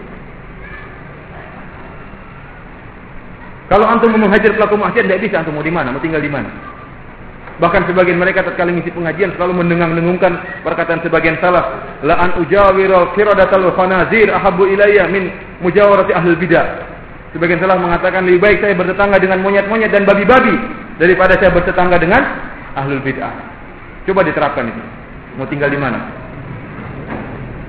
Di kebun binatang, di Ragunan atau di Bonbin ya. Nah ini. Sehingga pantaslah Syekh Al-Albani rahimahullah mengatakan bahwasanya praktek hajar di zaman ini tidak pantas lagi. Artinya beliau bukan menafikan secara mutlak, tetapi apa? Kebanyakannya tidak cocok untuk dilaksanakan. Kalau bisa dilaksanakan, ada maslahatnya, laksanakan.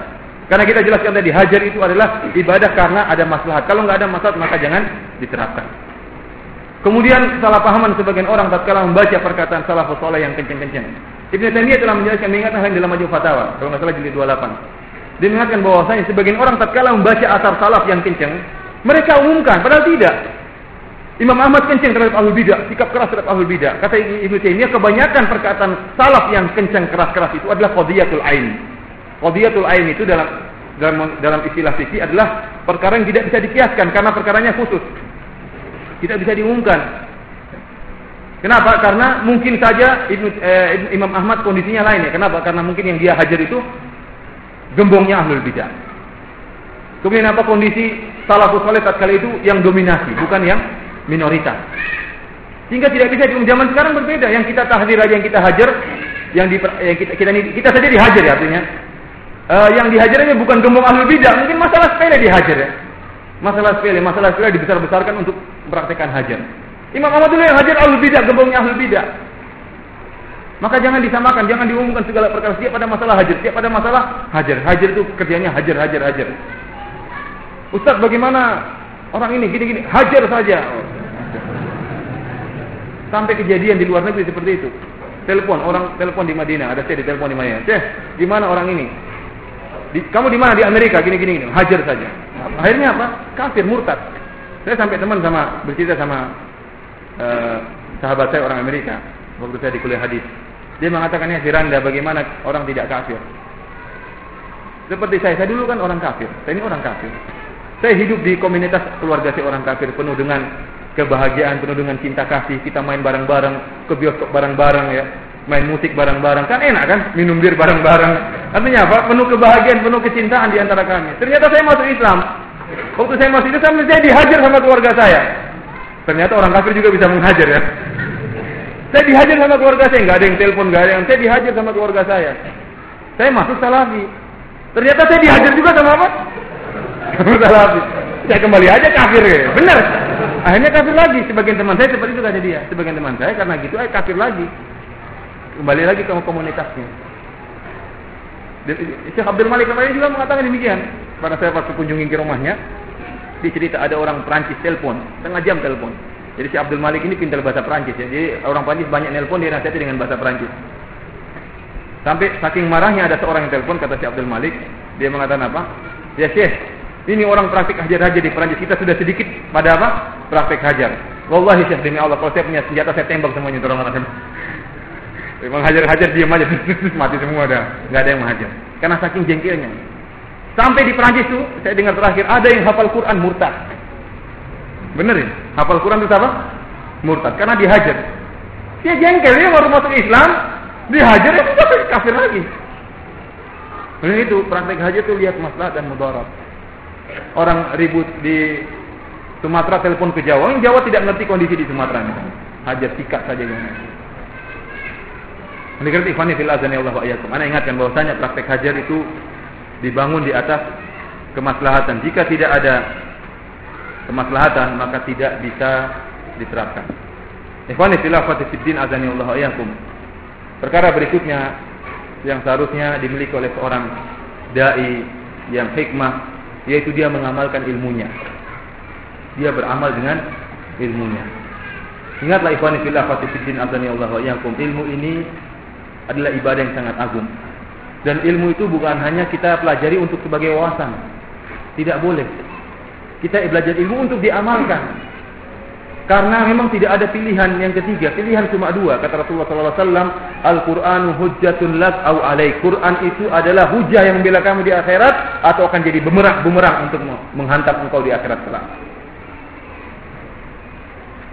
Faman ittaba'a hudaya fala yadhillu wa la yashqa wa man a'rada an dzikri fa inna lahu ma'isyatan dhanka. Barang siapa mengikuti Al-Qur'an maka dia akan mendapat petunjuk dan tidak akan celaka. Dan barang siapa berpaling dari peringatanku dari Al-Qur'an, maka bagi dia kehidupan yang menyesatkan. Maka tidak ada pilihan ketiga, pilihan cuma dua. Jadi pembela kita atau jadi bumerang bagi kita. Kita sebagai seorang dai ya, ingatlah bahwasanya antum ini semua dai. Antum ini semua dai. Antum bilang saya bukan dai, masyarakat anggap antum itu dai, antum jenggotan. Ini ustaz ini. Ini dipanggil ustaz, jenggotan. Bahkan saya sendiri pernah saya dipanggil oleh seorang ibu ingin bertanya-tanya masalah agama. Ibu ini sedang ikut pengajian sama saya, cuma tidak pernah melihat langsung. Suaminya minta tolong, Ustaz, ada ibu minta ada pertanyaan, dia ingin ketemu langsung dengan ustaz. Saya bilang tidak apa, saya ke rumahnya. Saya ditemani oleh seorang teman saya, ini di Yambuk, di 200 kilo dari Madinah. Saya ditemani oleh teman saya, dia jenggotan. Akhirnya saya masuk rumah, saya duduk. Ternyata ibu ini ngelihatnya ke teman saya, Ustaz, ada masalah gini. Kata teman saya, maaf, Ustaznya yang ini. Antum itu meskipun tidak berdakwah, antum dianggap ustaz oleh masyarakat. Dianggap wakil dari Salafi. Ini wakil dari Salafi. Ini modelnya kayak gini. Jadi pandangan orang semua tertuju sama antum. Pandangan dengan pandangan penuh periksa, dengan pandangan penuh ketelitian. Kalau antum salah bertindak, akan dijadikan alasan untuk menolak dakwah salafiyah. Jadi amalan sangat diperhatikan. Orang itu menerima agama lebih yang dilihat dulu amalannya. Baru kemudian ilmunya, itu kebanyakan masyarakat. Nah, kita alhamdulillah kadang kita lihat dulu ilmunya, amalannya nanti, ilmunya dulu. Tapi kalau masyarakat enggak, yang dilihat apa amalannya dulu. Amalannya baru semua gimana? Baru dilihat ilmunya. Diundang kerja bakti enggak pernah datang. Ini orang ini sombong banget. Sudah enggak pernah ronda, enggak pernah kerja bakti. Diundang maulid juga enggak mau. Diundang tahlilan enggak mau. Ya gimana ini orang ini ngawur, enggak mau berinteraksi dengan masyarakat. Dicaplah jeleklah kita. Sudah gitu tidak mau salaman. Sudah habis sholat tidak pernah salaman, benar kan? Di luar juga nggak pernah salaman. Sebagian orang salafi, sebelum dia kenal salafi hormat sama orang tua. Gimana Pak? Gimana? Begitu kenal salafi, alul bidah semuanya nggak disalami. Jadi apa? Orang semakin ini orang sudah mengaji kok malah nggak berakhlak. Amalnya nggak ada. Lebih ikhwani fillah Allah. Karena ingatkan, antum berusaha untuk mengamalkan apa-apa yang antum ilmui. Jangan sampai antum akhirnya ilmu antum menjadi bumerang. Kalau ternyata antum berilmu tidak untuk diamalkan, maka jangan hanya mengumpulkan bumerang untuk menyerang antum di akhirat. Mending tidak usah belajar kalau tidak ingin diamalkan. Kemudian ikhwani fillah, azani Allah iyakum. Perkara berikutnya yaitu masalah ingkarul munkar. Tatkala antum melaksanakan praktek nahi anil munkar di masyarakat, maka ada beberapa poin yang harus antum perhatikan. Yang pertama, bahwasanya tidak boleh ada ingkarul munkar dalam perkara ijtihadiyah. Perkara ijtihadiyah maka tidak boleh ada ingkarul munkar. Yang masih disisi oleh para ulama selama khilafnya khilaf yang muktabar, hak antum untuk menjelaskan, hak antum untuk menyalahkan. Silakan antum jelaskan dalam tulisan, wahai saudara, wahai akhi, antum salah. Yang benar demikian. Itu hak antum, sebutkan dalilnya. Tapi kalau kemudian antum ingkari dengan tangan atau sampai pada umpatan dan pencelaan atau menjatuhkan agama dia, meragukan kesalafiannya, maka ini tidak boleh dilakukan. Karena perkara ijtihadiyah tidak ada ingkar. Tidak boleh. Selama ijtihadnya masih perkara yang muktabar. Di antara untuk mengetahui apakah khilaf itu muktabar, bisa lihat, kita buka buku-buku fikih misalnya. Masalah-masalah yang khilaf sekarang ini banyak dari para ulama sejak dulu sudah khilaf. Contohnya masalah kunut subuh. Itu sudah khilaf yang muktabar. Empat imam mazhab khilaf masalah ini. Di antaranya anda sebutkan ya. Masalah salat tarawih 11 rakaat atau 23 rakaat sudah khilaf. Empat mazhab semuanya mengatakan boleh lebih dari 11 rakaat. Ibnu Taimiyah mengatakan boleh lebih dari 11 rakaat. Sebagian ulama mengatakan tidak boleh, seperti Syekh Muhammad Al-Albani As-San'ani mengatakan tidak boleh lebih dari 11 rakaat. Ini masalah khilafiyah. Maka tidak boleh dijadikan masalah ini sebagai masalah wala dan bara'. Kalau kamu tidak begini maka saya berbarok dari kamu. Ini tidak boleh. Setelah masalah khilafiyah maka tidak boleh. Dan masalah khilafiyah akan terus timbul ya. Akan terus timbul di masyarakat ini sudah sunnatullah, akan terus timbul permasalahan khilafiyah di antara masyarakat. Maka tidak boleh bagi kita untuk nekat mengingkari masalah ini karena ini masalah khilafiyah. Kemudian ikhwani fillah azani Allah wa iyyakum, di antara perkara yang lain yang diperhatikan tatkala praktek nahi mungkar, yaitu kita melihat kemaslahatan. Jangan sampai kita praktek nahi mungkar ternyata menimbulkan kemudaratan. Terutama tatkala kita berhadapan dengan ahlul bidah yang kenceng-kenceng, kuburin, sufiyin, pemuja kubur, orang-orang sufi, maka hati-hati. Lihat maslahat dan mudarat. Allah Subhanahu wa taala berfirman, "Wala tasubbul ladzina yad'una min dunillah fa yasubbullaha adwan bighairi ilm." Janganlah kalian mencela sembahan-sembahan selain Allah, maka mereka akan mencela Allah tanpa ilmu. Mencela sembahan selain Allah itu dituntut bagi kita. Mengejek patung-patung itu dituntut. Nabi Ibrahim mengejek patung-patung yang dia pecahkan. Lima ta'budu ma la yasma'u wa la yubsir. Kenapa bapak engkau menyembah patung yang tidak melihat, tidak mendengar? Kenapa? Mengejek sembahan, mengapa menyembah Buddha, mengapa menyembah misalnya Nabi Isa?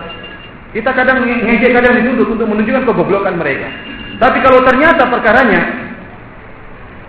perkaranya menimbulkan kemudaratan seperti dalam masalah ini, kata Allah, fa yasubbullaha adwan bighairi ilm, maka mereka akan, kalau kamu mencela sembahan-sembahan selain Allah, mereka akan mencela Allah tanpa ilmu. Ayat ini dalam surat Al-An'am. Ayat larangan tadi mencela sembahan-sembahan selain Allah ini adalah surat Al-An'am, dan surat Al-An'am ini surat Makkiyah, surat yang diturun di fase Mekah tatkala itu, dan di fase Mekah tatkala itu kaum muslim dalam keadaan lemah. Jumlah mereka sangat sedikit, sehingga Rasulullah tidak bisa mengingkari kemungkaran. Banyak patung Rasulullah tidak bisa hancurkan. Rasulullah nanti kapan hancur? Tatkala Fatu Makkah baru dihancurkan patung-patung tersebut. Tatkala Rasulullah di Mekah tidak bisa mengingkari kemungkaran, tidak bisa mencela sembahan-sembahan selain Allah. Jangankan itu, Bilal disiksa saja Rasulullah tidak bisa menolong. Ammar bin Yasir keluarganya dibunuh, Rasulullah tidak bisa menolong. Rasulullah cuma datang, sabran ala Yasir, fa inna ma'idukumul jannah. Sabar, sungguhnya Allah menjanjikan surga. Kenapa? Karena tidak mungkin dipraktekkan nahi mungkar, karena akan bisa menimbulkan kemudaratan yang sangat besar. Dari sini Syekh Utsaimin rahimahullah pernah menasihati, jika memang kita berada pada suatu komunitas masyarakat di mana ahlul bidah mereka adalah humul ghalibun, mereka yang dominan dan mereka yang mayoritas, maka hindarkanlah gelaran-gelaran yang buruk yang bisa membuat mereka jengkel sehingga tidak mau menerima dakwah kita. Kalau kita beri gelar-gelaran yang buruk, ya, akhirnya apa? Mereka tidak melihat hakikat dari apa yang kita sampaikan. Tapi mereka melihat kita ini kasar. Akhirnya apa? Mereka akan menolak kebenaran. Maka kalau kita dalam kondisi minoritas, ya, bahkan Syekh Utsaimin mengatakan, kalau antum datang suatu masyarakat, suatu kampung misalnya, ternyata ahlul bidah seluruhnya, maka jangan mulai dengan menyalahkan. Jangan mulai dengan apa? Menyalahkan, mulai dengan menjelaskan kebenaran. Sabar, pelan-pelan. Mereka salah, biar aja ditunda. Biar aja, mungkin ada yang merokok, mungkin ada yang syirik. Pelan-pelan, sabar menjelaskan kebenaran. Kalau kebenaran itu jelas, lama-lama mereka akan bertanya. Berbeda dengan kalau kita datang lalu menyalahkan, mereka akan menjauhi. Itu kata Syekh Utsaimin rahimahullah. Maka tatkala kita mendatangi suatu komunitas yang di mana di situ ahlul bidah yang banyak, maka mulai dengan menjelaskan kebenaran. Sampai kemudian kalau pas waktunya baru kita mulai menjelaskan kesalahan. Kemudian juga tatkala berjidal dengan mereka, berdebat dengan mereka, ingat kata Allah Subhanahu wa taala, wajadilhum billati hiya ahsan. Kata Allah, jidallah mereka, debatlah mereka dengan cara yang terbaik. Allah tidak mengatakan debatlah mereka dengan cara yang baik, bukan, tapi dengan cara yang terbaik. Artinya apa? Kalau antum ingin mendebat ahlul bidah, ingin mendebat orang-orang musyrik, ada 5 cara baik semua. Cari yang terbaik untuk antum debat. Pilih di antara 5 itu, mana yang terbaik caranya. Bahkan Rasulullah SAW dalam Al-Quran disebutkan bagaimana Rasulullah SAW itu mengalah dalam berdebat. Padahal yang dihadapi orang musyrik, orang-orang kafir. Rasulullah SAW mengatakan apa? Wa inna wa iyyakum la'ala hudan aw fi dhalalin mubin. Saking ngalahnya itu Rasulullah SAW, sungguhnya saya atau kalian, wahai orang-orang musyrik. Tapi Rasulullah tidak menggunakan musyrikun. Kata Rasulullah, inna wa iyyakum, sungguhnya saya atau kalian berada di atas kesesatan atau berada di atas kebenaran. Saya ini berada di kesesatan atau kebenaran. Kita dialog dulu. Mungkin saya benar, mungkin saya salah. Kalian mau demikian, bisa jadi benar, bisa jadi salah. Bayangkan, padahal ini orang musyrik. Kalau gitu, kalau memang musyrik tidak ada kesempatan untuk benar, kamu pasti salah. Rasulullah masih memberikan, artinya untuk mengambil hati mereka. Rasulullah masih dalam Al-Quran disebutkan, wa inna wa iyyakum la'ala hudan aw fi dhalalin mubin. Saya atau kalian kalau nggak di atas kebenaran, di atas apa? Kesesatan. Bahkan Rasulullah tambah lagi, kulla tus'aluna amma ajramna wa la nus'alu amma ta'malun. Kata Rasulullah SAW dalam Al-Quran disebutkan, sungguhnya kami tidak akan ditanya, kalian wahai orang-orang musyrik tidak akan ditanya tentang kesalahan-kesalahan kami. Kata Rasulullah, ma ajramna amma ajramna. Ijram itu kriminal dalam bahasa Arab. Sampai Rasulullah mengatakan, wahai orang-orang Quraisy, sungguhnya kalian tidak akan ditanya oleh Allah tentang kriminal yang kami buat. Bayangkan. Dan kami tidak akan ditanya tentang perbuatan kalian. Rasulullah tidak mengatakan kami tidak akan ditanya tentang kriminal kalian. Tidak. Rasulullah gunakan lafal yang lain. Dan kami tidak akan ditanya tentang perbuatan kalian. Bagaimana Rasulullah turun untuk bisa apa? Berdialog dengan mereka. Oleh karena itu, fanifillah azanillahu wa iyyakum. Demikian kita tatkala berdialog dengan orang-orang yang menyelisih kita, maka berusahalah menggunakan jalan yang terbaik. Oleh karena itu, terutama orang yang sangat menyelisih kita. Karena itu di antara wasiat terakhir Al-Imam Al-Albani rahimahullah sebelum dia meninggal, beliau mengatakan bahwasanya orang yang paling butuh dengan kelembutan adalah orang yang paling menyelisih kita. Orang yang paling butuh dengan kelembutan kita adalah orang yang paling menyelisih kita. Terkadang ikhwan fillah sanallahu iyyakum, tatkala kita ingin menulis sesuatu, ingin tulis bantahan, terkadang kita perlu untuk menyebutkan kebaikan mereka. Di sana ada masalah muwazanah di kalangan orang-orang Suruhiyin, hukumnya harus. Antum kalau hukumnya harus. Antum kalau membantah ahlul bidah tidak harus menyebutkan kebaikan. Kebaikannya sebutkan semua, baru sebutkan kesalahannya. Itu hukumnya harus menurut mereka, karena itu merupakan keadilan. Yang benar hukumnya tidak harus. Sebaliknya ada sekelompok lagi yang berlebihan, harus tidak disebutkan. Harus tidak disebutkan apa? Kebaikan. Kalau ingin celah-celah saja, maki-maki saja, tidak boleh apa? Sebutkan kebaikannya sama sekali. Namun kalau kita lihat praktik para ulama, Ibnu Taimiyah tatkala membaca terkadang menyebutkan kebaikan. Oleh karena itu Syekh bin Baz rahimahullah mengatakan la yajibu. Dia menggunakan kalimat tidak wajib muwazanah. Tidak wajib menyebutkan apa? Kebaikan. Namun kalau ada masalahnya sebutkan, tidak ada masalah. Adapun kalau kita wajib menyebutkan seluruh kebaikan ahli bidah baru kita sebutkan kebaikannya, maka orang tidak akan dengar. Kita bilang, "Weh, ada maling ayam." Masyarakat, mana malingnya? Tapi dia rajin sholat, suka bersedekah. Ya udah maling aja enggak apa-apa, nanti paling buat sedekah juga. Tapi terkadang antum hadapi masyarakat yang dia mengagumi seorang tokoh. Antum sebutkan kebaikannya untuk antum jelaskan kesalahan. Misalnya banyak masyarakat yang cinta sama Ghazali. Rahimahullah, antum sebutkan Ghazali ya, punya kelebihan, tapi antum jelaskan. Biar kelihatan oh antum ini munsif yang antum bantah. Kalau memang perlu, kalau tidak perlu. Tapi jangan antum mengatakan wajib untuk menyebutkan seluruh kebaikannya, atau sebaliknya wajib tidak menyebutkan kebaikannya sama sekali. Tidak wajib. Ini kembali kepada kemaslahatan. Kemudian ikhwan fillah dan Allah wa iyyakum, yang terakhir masalah menghukumi seorang keluar dari ahlus sunnah atau tidak, ya. Ikhwan fillah dan Allah wa iyyakum, ini telah dibicarakan dengan panjang lebar oleh Syekh Albani rahimahullah dan juga Syekh Utsaimin rahimahullah, bahwasanya al-ibratu bil ghalib. Tatkala seorang ahlu sunnah melakukan kesalahan, maka yang menjadi patokan adalah apa yang dominan dari orang tersebut. Ya, kalau memang dia di atas sunnah kemudian melakukan kesalahan, maka dia masih ahlu sunnah. Berbeda antara orang yang dari Irian Jaya menuju ke Medan. Mungkin jalannya memang kemana? Ke Medan. Dia memang tujuannya kemana? Ke Medan. Tapi nyasar kemana? Nyasar ke Rio misalnya. Tapi dia tujuannya kemana?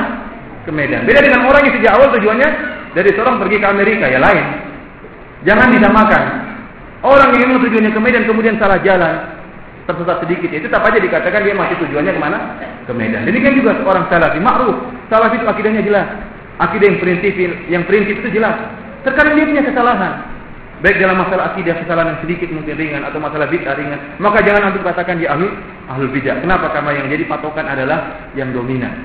Kalau kita setiap orang salah dikeluarkan dari ahlus sunnah, maka imam-imam akan keluar semuanya. Imam Nawawi punya kesalahan dalam masalah akidah. Siapa yang mengatakan ahlul bidah? Ibnu Hajar al-Asqalani punya kesalahan dalam masalah akidah. Siapa yang mengatakan ahlul bidah? Ibnu Hazm yang sangat parah. Tidak ada yang mengatakan ahlul bidah, maka dikatakan oleh Syekh Albani termasuk imam kaum muslimin. Ibnu Hazm rahimahullah. Padahal apa? Dia dalam masalah asma wa sifat Jahmiyah. Ibnu Hazm ini menolak sifat. Tidak ada sifat Allah. Barang saya mengatakan sifat, dia buat bid'ah. Siapa ini Ibnu Hazm? Tidak ada sifat dalam bagi Allah Subhanahu wa taala. Kemudian apa? Dia juga mengingkari karamat aulia. Dia juga mengatakan ada nabi perempuan. Ini kesalahan-kesalahan, tapi tidak kesalahan fatal. Sampai Az-Zahabi mengatakan Jahmiyun jalat. Ibnu Hazm ini Jahmi yang sangat kencang. Jahmi. Akidah masalah. Namun apa? Dibandingkan dengan kebaikannya sangat banyak, maka dia masih termasuk dalam imam kaum muslimin. Jadi muwazanah dalam menghukumi orang, hukumnya harus. Jadi ada dua muwazanah. Muwazanah dalam mentahdir dan muwazanah dalam menghukum orang. Menghukum orang antum harus timbang-timbang antara kebaikan antara sunnah dia dengan bid'ah dia.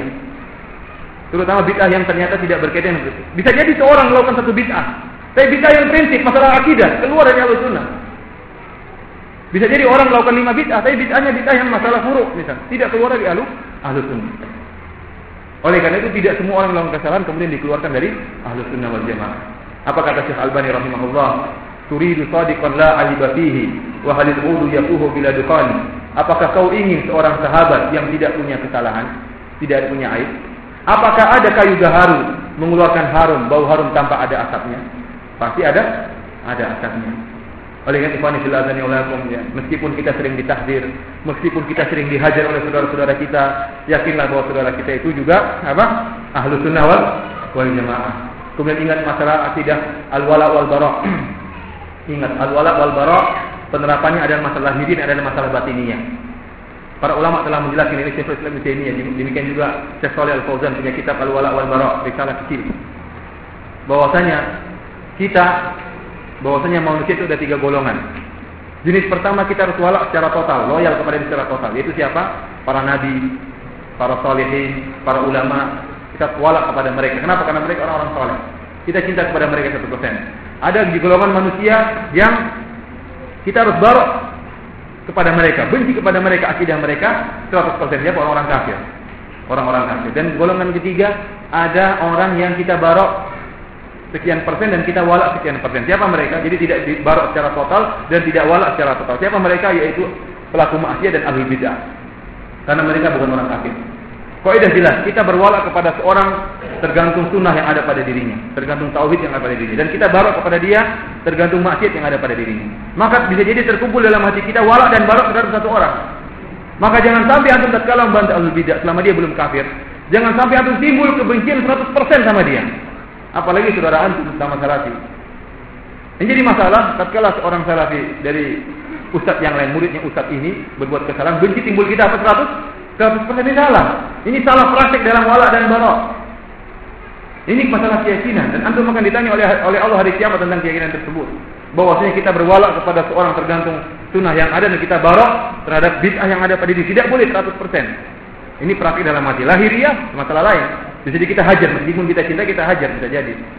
Tapi yang masalah hati tadi. Oleh karena itu tatkala kita mendakwai ahlul bidah, ya, harus ada rasa cinta meskipun sedikit. Masih ingin agar dia apa? Dia sadar. Demikian saja ikhwan fillah azanillahu wa iyyakum. Apa yang kita anak sampaikan pada pertemuan pagi hari ini, kurang lebihnya mohon maaf. Semoga Allah Subhanahu wa taala mengampuni kita semua. Kita tutup sebentar, nanti kita lanjutkan tanya jawab. Billahi taufiq wal hidayah. Assalamualaikum warahmatullahi wabarakatuh.